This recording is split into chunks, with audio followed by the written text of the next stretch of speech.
ఈరోజు దేవుని వాగ్దానం యెషయా గ్రంథము 41వ అధ్యాయం 16వ వచనం.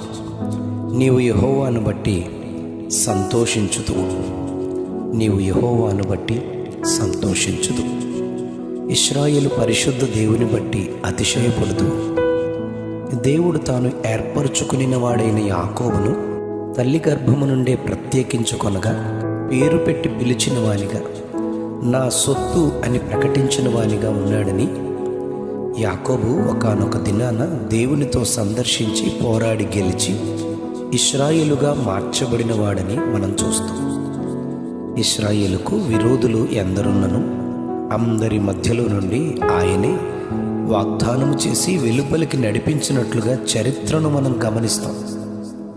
ఈ అధ్యాయంలో దేవుడు 3 సార్లు భయపడకుము అని చెప్పడం, 3 సార్లు సహాయము చేసేదను అని చెప్పడం, నా స్నేహితుడైన అబ్రహాము సంతానమా అని 41వ అధ్యాయం 8వ వచనంలో చెప్తూ, నీ మీద కోపపడిన వారు, నీతో వాదించువారు, నీతో కలహించువారు, నీతో యుద్ధము చేయువారు ఉన్నారు గాని వారు విస్మయముందెదరని, నశించిపోవుదురని, వారిని కనుగొనలేవు అని, అభావులవుదురు అని చెప్పుచు నీవు వారికి భయపడొద్దు అని దేవుడు ధైర్యపరుస్తూ ఉంటాడు.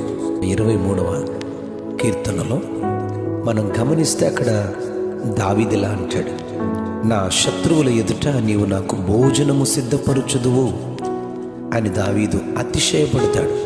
యుద్ధ సమయంలో కొందరు గుర్రములను బట్టి, రథములను బట్టి అతిశయపడుదురు గాని మనమైతే మన దేవుడైన యెహోవా నామమును బట్టి, ఆయనను బట్టి అతిశయపడుదుము అంటాడు దావీదు. 20వ కీర్తన 7వ వచనంలో అలా చెబుతాడు. ఇశ్రాయేలు ప్రజలు ఐగుప్తు నుండి ఎర్ర సముద్రమును దాటించిన దేవునిని బట్టి ఎంతో సంతోషించారు, అతిశయించారు. ఈ మాట నిర్గమాకాండం 15వ అధ్యాయం 2వ వచనంలో చెప్పబడింది.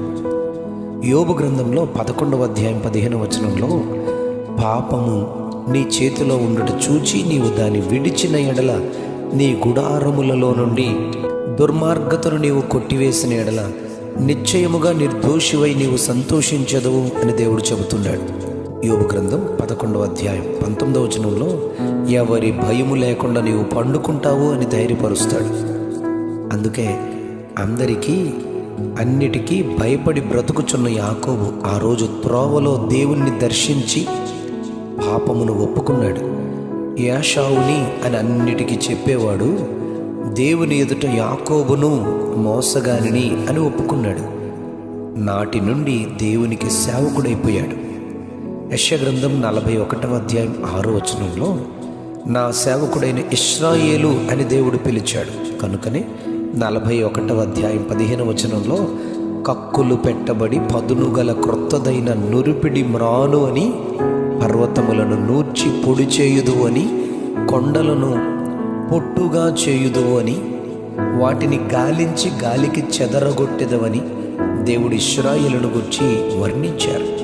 అందుకే నీవు యెహోవాను బట్టి సంతోషించదవు, ఇశ్రాయేలు పరిశుద్ధ దేవుని బట్టి అతిశయించదు అని దేవుడు దీవిస్తున్నాడు.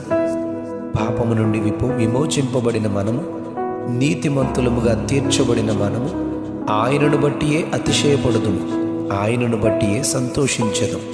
కనుక భయపడక దేవుని సహాయము ద్వారా శత్రువైన సాతాను యొక్క క్రియల నుండి విమోచింపబడి ఆయనకు సాక్షులుగా జీవించే కృపను దేవునిలో పొందుకుందుముగాక. Amen, amen, amen. నీవు యెహోవాను బట్టి సంతోషించుదువు, నీవు యెహోవాను బట్టి సంతోషించుదు. ఆమెన్.